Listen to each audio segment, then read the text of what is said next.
Estamos de volta com o programa Direção Espiritual. Fiz um primeiro bloco muito longo, conversando muito. Esqueci de dizer, né, que esse programa você pode participar. São muitas as pessoas que estão prontas aqui para atenderem a sua ligação, seu pedido de oração e também de aconselhamento. 0 Operadora 12 31 86 26 00. A Josimiel Pessoa, ela escreve e pede uma opinião a respeito de um assunto aqui que eu achei interessante. Padre Fábio, eu tive a oportunidade de assistir o seu programa do dia 11 de dezembro de 2011 e ele me trouxe alguns questionamentos no que diz respeito à confirmação bíblica da existência da parapsicologia. Preciso de alguns esclarecimentos sobre o assunto. Gostaria de saber se as Escrituras Sagradas constatam a existência desse fenômeno e se a falta de informações a respeito, nas Escrituras, não poderiam refutar a existência da parapsicologia. Uma pergunta, né? Gostaria de esclarecer e dizer que lhe admiro muito. Obrigado pelo carinho. E ela diz que não professa a fé cristã, apesar de nos assistir. Veja bem, interessante a gente ter uma compreensão. A parapsicologia é uma ciência moderna, né? Ela não tem muito tempo. Para nós que temos 2000 anos de cristianismo, né? De história, né? De história cristã, então ela é relativamente nova, perto de tudo que nós já temos de experiência vivida. A parapsicologia é uma ciência que vai além, né? Tudo aquilo que está além do conhecimento da psicologia, extrapola o contexto da reflexão psicológica, da psicologia, desculpe. Eu sei que a sua pergunta está diretamente ligada a alguns fenômenos que estão na Sagrada Escritura e que hoje a ciência da parapsicologia nos ajuda a entender como fenômenos parapsicológicos. A possessão demoníaca, por exemplo. Né? A gente sabe que em muitos casos em que as pessoas simples, não sabendo, porque às vezes a pessoa é tão simples, ela não teve a oportunidade até mesmo de saber que existe a parapsicologia, que existem os fenômenos parapsicológicos e que podem ser explicados. Já dei aqui o exemplo de um grande padre, que é o Padre Quevedo, que trabalha com muita seriedade a parapsicologia e que mostra no curso dele muitos fenômenos, que aos olhos de muitos, aquilo é o demônio, é uma ação do demônio. Não, é um fenômeno parapsicológico. Isto é, a mente humana, ela tem o poder, nós usamos muito pouco da nossa capacidade mental. A pessoa que tem o dom da paranormalidade é uma pessoa que às vezes usa 2% a mais do que o outro, do que uma pessoa convencional, do que uma pessoa que usa o tanto normal, né, aquilo que já é o convencional desta atividade mental. Então existem pessoas que têm o dom de mover objetos, existem pessoas que têm o dom até mesmo de ler o pensamento do outro, a sensação, o sentimento do outro. São dons paranormais, são pessoas paranormais. E a gente sabe que num determinado momento a Sagrada Escritura pode ser que muitos daqueles eventos que são narrados tenham ali, sim, manifestações parapsicológicas, só que naquela época as pessoas não entendiam disso.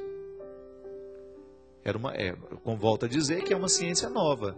Hoje, trata-se com muita seriedade todo fenômeno paranormal. Ele não se opõe à nossa fé. Isso aqui é interessante. O diabo continua agindo? Continua. Só que a gente precisa distinguir quando é força da mente e quando é realmente uma ação demoníaca. A igreja é muito prudente para poder falar de ação demoníaca, né?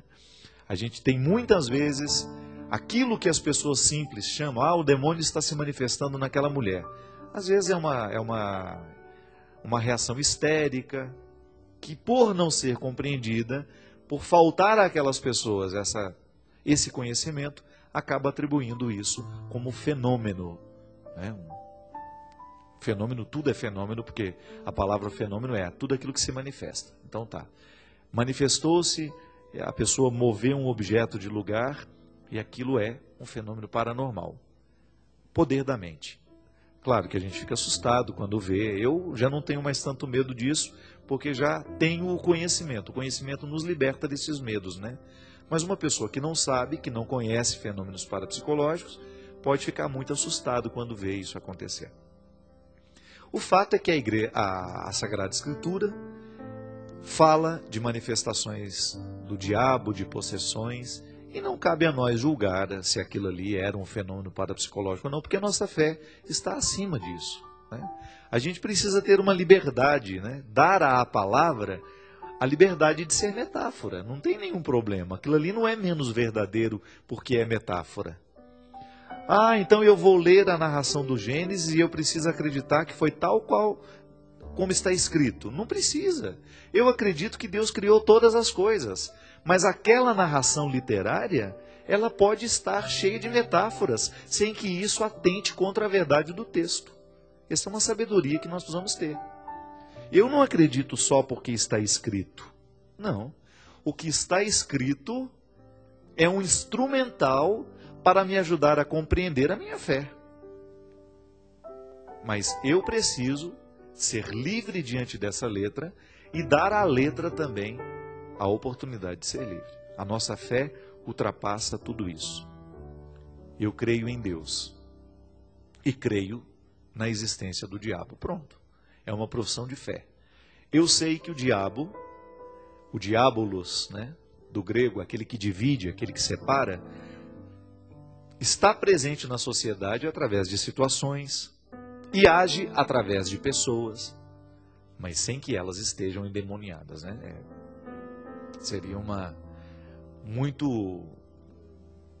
Seria muito perigoso dizer que aquela pessoa está tomada pelo diabo. Não, ela pode ter ações diabólicas. E à medida em que vai permitindo que essas ações diabólicas cresçam, ela vai ficando cada vez mais representante, né, do diabo na Terra. E nós não queremos, né? É o contrário, que a nossa proposta é outra.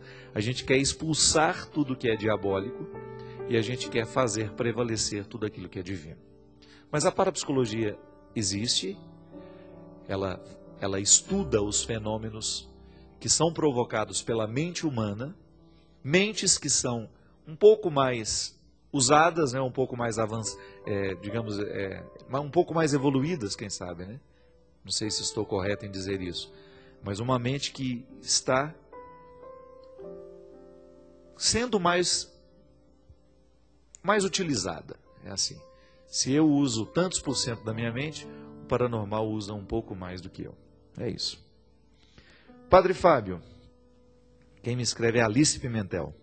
Assisti o programa do dia 23 de julho de 2011 e o senhor falou sobre estabilidade emocional e perdão. Existe uma receita exata para se conquistar isso, visto que o mundo nos conturba a todo momento? Não, minha filha, não existe nenhuma fórmula mágica para a gente assumir essa estabilidade emocional, né? E é interessante porque a estabilidade emocional ela é conquistada todos os dias, ninguém está pronto. O que é a estabilidade emocional? É a nossa capacidade de agir com serenidade diante dos problemas da vida. Já se falou muito de inteligência emocional, já se falou muito dessa capacidade humana de administrar dificuldades. Às vezes a pessoa tem muita capacidade intelectual, ela é muito inteligente, mas quando ela precisa viver uma dificuldade, uma perda, ela não sabe usar essa inteligência para ajudá-la a seu favor, para que ela possa enfrentar aquela perda. É aí que foi feita justamente essa distinção de inteligência cognitiva, que é essa que nos dá condições de fazer contas, de elaborar um teorema, de compreendê-lo, né? De escrever um texto, de perceber a lógica de um discurso, mas ao mesmo tempo a gente precisa ter uma outra inteligência, que é a capacidade de amar, que é a capacidade de perdoar. E é muito interessante a gente falar de inteligência emocional, compreendendo-a como uma capacidade humana de lidar com as dificuldades da vida. Essa eu acredito, a inteligência cognitiva, essa que a gente desenvolve a partir da idade da razão, quando você entra na escola, né, e vai crescendo ali, até você fazer uma faculdade, um doutorado, ou então não. Existem pessoas muito inteligentes que nunca foram para a escola, mas desenvolveram, aprenderam um ofício, trabalham muito bem, são capazes de compreender rapidamente um assunto, dar uma opinião sobre aquilo, ter uma opinião sobre aquele determinado assunto, sem nunca ter estudado. Desenvolveu essa inteligência de outras formas. Porque o que a escola faz? Ela ajuda a criança, através de problemas, né? Porque é muito interessante isso. Como é que a criança desenvolve a inteligência? É através de facilidades? Não. É através de problemas. A professora vai propor problemas e as crianças, claro, problemas que estejam de acordo com aquela faixa etária, e as crianças vão encontrar uma solução para ela. E assim você vai tendo esse amadurecimento cerebral, que nós chamamos de inteligência. A vida espiritual, ela vai nos ajudar a desenvolver essa inteligência emocional. Porque Jesus nos ensina isso o tempo todo. Tá lá, os apóstolos estão ao redor de Jesus e perguntam para ele: Senhor, quantas vezes eu devo perdoar aqueles que me ofenderam? Mas Jesus vai dar uma resposta sábia: 7 vezes 7. 70 vezes 7. Né? Como quem diz, infinitas vezes. Você não tem limite para o perdão. Porque o 7 na Sagrada Escritura quer dizer isso, o infinito. Quando você se aproxima de Jesus, você começa a aprender dele um jeito de ser. Um jeito de pensar que repercute diretamente no seu jeito de ser. Quando eu falo de jeito de ser, eu estou falando de inteligência emocional, que é a minha capacidade de ter um problema, de perder alguém, de enfrentar dificuldades que são próprias do meu temperamento, de dar encaminhamentos, né, às minhas questões, de maneira que eu possa conseguir superar. É o que a gente falava no início do programa, é a gente não se sabotar. Perdoar está diretamente ligado à nossa inteligência emocional, sim. Acatar o prejuízo, né, e dar a volta por cima é inteligência emocional. Então a vida me deu um tombo. Eu tinha tudo e de repente eu não tenho nada. Eu tinha fama, agora estou no esquecimento. E isso é inteligência emocional. Você ser capaz de administrar esses altos e baixos da vida. Ah, padre, mas como é que a gente faz para ter isso? Da mesma maneira como a criança, para aprender a desenvolver a sua inteligência, ela precisa ter problemas, nós também vamos ter que passar pelas dificuldades que são próprias da vida para exercitar essa inteligência emocional. Não tem como. Os livros vão nos ajudar? Vão. A oração vai nos ajudar? Vai muito. A vida sacramental, a minha pertença àquela comunidade, o meu convívio, mas é lá que você vai ter que enfrentar os seus problemas de relacionamento. Não é? A partir do momento que a gente tem problemas de relacionamentos, nós temos a oportunidade de desenvolver ou não esta tal inteligência emocional, essa estabilidade afetiva, que nos dá condições de viver os problemas sem que eles venham nos abater e nos destruir. É interessante, minha gente, que se você vai estudar os místicos, todos eles, sem exceção, falam da santa indiferença. O que é a santa indiferença? É você conseguir ter, você vai, luta, trabalha para que tudo dê certo. Se não deu, você tem que administrar aquilo com uma santa indiferença. Isso é, não vou permitir que isso venha me abalar mais do que deve. Vou viver ali aquele momento do dissabor, é natural, né? Nós também não somos aqui, não vou ficar incentivando você a viver uma mentira. Está com raiva? Tem que sentir a raiva. Está chateado? Você tem o direito de ficar chateado. Aconteceu uma coisa que está te entristecendo? Tem o direito de sentir-se triste. Agora, cuidado para você não administrar essa tristeza, essa chateação, essa angústia, de maneira que você esteja se prejudicando. Administra do jeito certo, para ela durar o tempo que tem que durar e ir embora, e você continuar a vida. A santa indiferença nos faz justamente. Isso também é filosófico, né? Sêneca já dizia isso. Onde é que está a origem da ira? Sêneca, o filósofo grego, dizia: eu fico irado quando eu espero do outro um comportamento. Então o outro não corresponde àquilo que eu esperava dele. Eu me frustro e fico irritado com ele. O que Sêneca vai dizer? Que você tem que criar baixar essas expectativas. Tá bom, eu não vou esperar tanto do outro. Eu não vou esperar tanto porque ele tem o direito de falhar.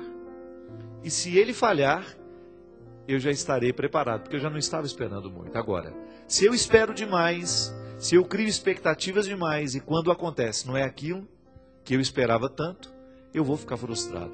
Agora, se eu não espero tanto e acontece algo que é maravilhoso, aí sim eu vou me surpreender. E Sêneca dizia que a diferença está justamente aí, em que se você não cria muita expectativa, a vida sempre vai lhe surpreender. Mas aí você pode parar e pensar, mas será que viver sem expectativas é possível? Eu acho que não é possível. Nós sempre vamos expectar, né? Estou esperando. Agora, você precisa criar dentro de você um mecanismo, e a gente vai aprendendo com a prática, com a vida. Não tem como, isso não é da noite para o dia. De você diminuir um pouco o tempo da frustração, o tempo que você dedica à sua chateação quando as coisas não estão dando certo. Eu sou assim. Eu não estou não estou dizendo uma coisa que eu não procuro fazer. Às vezes eu me irrito muito fácil, fico muito impaciente. E hoje eu tenho tido quero ficar atento a isso, para que no momento que acontece, eu tenha condições de agir de maneira inteligente do ponto de vista emocional. Fiquei chateado, a situação me desagradou, eu não vou permitir que isso demore demais.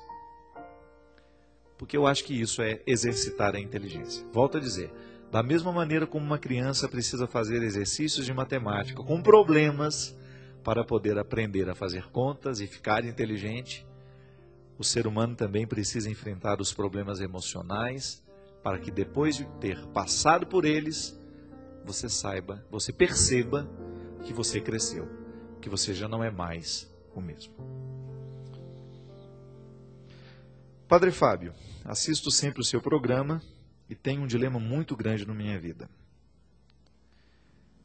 Suas palavras sempre me transmitem muita paz e por isso eu peço um conselho sobre a seguinte situação. Tenho uma amiga, uma pessoa de quem eu gosto muito, que numa discussão eu disse a ela palavras muito duras e ela não esperava escutar aquilo de mim. Na hora me arrependi, pedi perdão pelo que eu falei, porém desde esse dia ela não quer mais falar comigo. Vive com a cara fechada e sumiu da minha vida. Rezo por ela, para que Jesus conforte seu coração ferido por minhas palavras, mas está sendo difícil para mim, pois trabalhamos juntas e nos vemos todos os dias, e não sei mais como fazer e agir.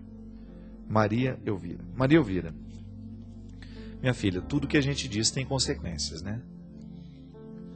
É até interessante, às vezes você fala, eu não lembro que disse isso para você. Mas eu lembro muito bem, porque quem escutou fui eu. Às vezes a nossa palavra machuca demais. E é por isso que a gente precisa tomar muito cuidado com a palavra que a gente diz. Exercício também, exercício que a gente precisa fazer. Cuidado com o que você diz na hora que você está irritado. Freia a sua língua no momento da sua ira, porque você pode machucar, você pode dizer até o que você não acredita. Por causa da ira. A ira nos emburrece. Só Maria, agora, depois que já falou, depois que já estragou, o que a gente pode fazer? Pedir perdão, né? E esperar o tempo do outro. Eu acho que a espera pelo tempo do outro é uma sabedoria também. O outro não tem obrigação de reagir ao nosso tempo. Só ele sabe o tanto que ele ficou machucado. E é engraçado porque depois da palavra que machuca, que magoa, cria-se uma indisposição. É como um alimento que faz mal. Não adianta você querer forçar uma pessoa a comer uma comida gostosa, saborosa, quando ela está ainda com os sintomas da indigestão. Eu acho que a digestão emocional segue a mesma regra que a digestão do alimento. A palavra dura foi dita, a agressão verbal aconteceu, e aí é inevitável que o outro tenha que ter esse tempo para administrar a ofensa que ele recebeu. O outro não é um interruptor de luz que você acende e apaga quando você quer. Primeiro, tenha a sabedoria de identificar que a sua palavra repercutiu, que você machucou, que você magoou, e que depois de pedir o perdão, o outro não tem a obrigação de voltar a ser com você como ele era. Pode ser que volte, pode ser que não. Saiba assumir as consequências do seu erro. É assim. Se o outro pisou na bola com você, ele foi desagradável num determinado momento, é seu direito administrar ao seu modo o desconforto que ele lhe causou. Eu sou assim, minha gente, eu não tenho muita ansiedade. Eu acho que você perdoar, tudo bem, mas você não tem que ter ansiedade para poder reverter um quadro dentro de você que muitas vezes foi causado e que te levou até ter um novo posicionamento diante daquela pessoa. É direito seu. Eu gosto de conviver e gosto de ter o direito de assumir a postura que eu acho que eu devo assumir com aquilo que eu considero que não foi bom para mim, né? É meu território, né? A palavra, até mesmo um e-mail que eu recebo, uma carta que eu recebo, está entrando no meu mundo. E eu só permito que entre, porque às vezes eu leio, vejo lá, já deleto, já nem leio. Porque não quero trair o que eu considero como valor para mim. Quando a gente faz quando a gente maltrata alguém, quando a gente machuca alguém, é natural que a gente tenha deixado ali um registro. Quando a gente é machucado também. Agora, o que eu vou fazer com o registro que o outro deixou dentro de mim, a gente tem que esperar o tempo do outro. E é bom que a gente vá aprendendo, né? Volto a dizer, nós somos muito impetuosos, né? E às vezes na tentativa de esvaziar a raiva que você sente, você diz o que não deveria. Você faz o que não deveria fazer. Aí pede perdão. É tão nobre, né, pedir perdão. O outro te perdoa, mas de repente decidiu que não quer mais você por perto. É direito dele. É direito dele porque é o território dele. Você não pode invadir. Então, Maria, tenha paciência. Né? Eu acho que é muito sábio da sua parte agora saber amar a sua amiga, saber corrigir esse erro, mas ao mesmo tempo saber que esse amor e a correção desse erro não lhe dá o direito de invadir um espaço que ela ainda não abriu para você. É assim, minha gente, a vida não tem jeito, não. Toda ação sempre vai provocar uma reação. É causa e efeito. Né? Jogou uma pedra na água, aquela água vai ser movimentada em uma longa distância. É o início do programa, quando a gente falava que as nossas atitudes repercutem. Estamos julgando um jogo, a vida é um jogo o tempo todo, eu tenho essa consciência, eu preciso ganhar, eu preciso fazer dar certo, às vezes perco, mas eu preciso ficar muito atento para que a minha postura seja uma postura sábia, de quem está julgando do jeito certo. Eu quero fazer dar certo. Eu quero olhar hoje para a minha estratégia. Como é que eu estou organizando o meu tempo? A que eu estou dando preferência? A quem eu estou privilegiando? Quais são os sonhos que eu estou sonhando? Se eles realmente têm a ver comigo? Não posso sonhar o sonho errado. Eu não posso ficar insistindo em sonhos errados. E o bom senso nos leva a saber o que ainda é possível sonhar. À medida que o tempo passa, nós vamos tendo restrições de alguns sonhos, mas vão se abrindo outras possibilidades. Sonhos que aos 50 anos são possíveis, aos 20 não eram. Mas sonhos que aos 20 são possíveis, aos 50 não serão. Essa sabedoria. Montar a sua estratégia de vida. Quantos anos você tem? Então pensa, se você for viver até os 75, 80 anos, quanto tempo lhe falta? Quanto tempo, Cristian? Você acha que você vai viver até os 80? Faça a sua estratégia, faça o seu projeto de vida. Quanto tempo ainda me resta? Vou fazer aí um cálculo. Digamos que hoje eu tenho 40, vou morrer aos 70, não sei. Pode ser que seja antes ou pode ser que seja depois.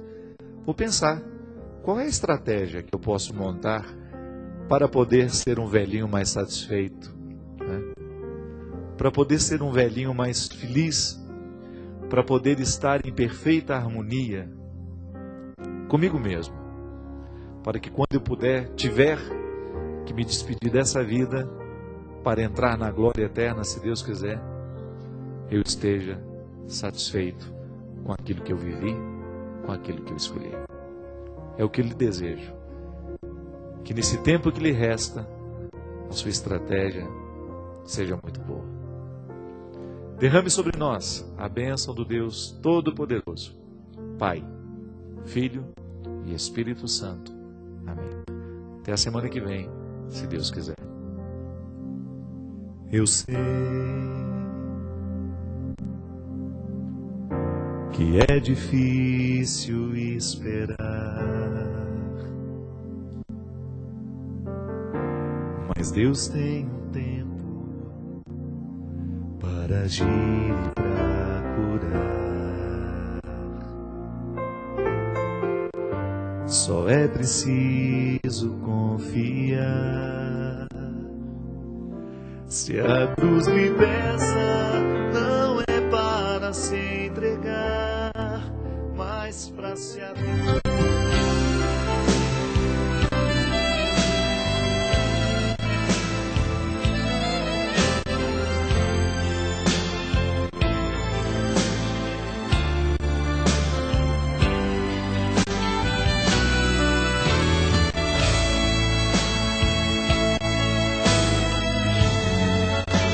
Se você soubesse o quanto é intenso no meu peito o amor que eu tenho por você.